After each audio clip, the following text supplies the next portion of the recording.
तत्सवितुर्वरेण्यं भर्गो देवस्य धीमहि धियो यो न प्रचोदयात्।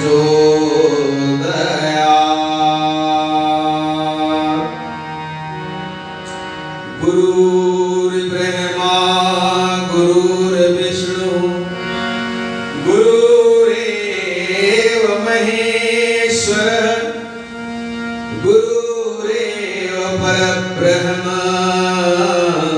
तस्मै श्री गुरुवे नमः। अखण्डमण्डलाकारं व्याप्तमयेन चराचरं तत्पदं दर्शितं येन तस्मै श्री गुरुवे नमः। भगवती मेरी मातु है, पिता मेरे श्री राम, उन दोनों के चरणों में मेरा कोटि कोटि प्रणाम। मित्रों, भगवान का नाम इतना मीठा है, इतना मीठा है कि उसे गाने और कहने में जो आनंद की अनुभूति होती है ना, तो गूंगा शक्कर खा के गुड़ खा के नहीं बता सकता, मैं भी उसको नहीं बता सकता। आइए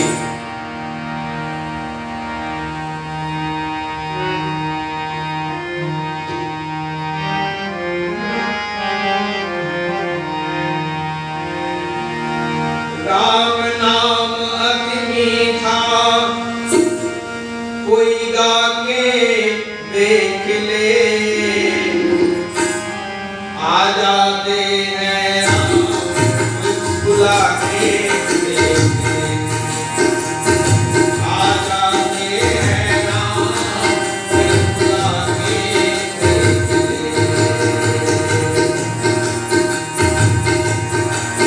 श्री राम जी का नाम अभी मीठा है, श्री राम जी का नाम अभी मीठा है।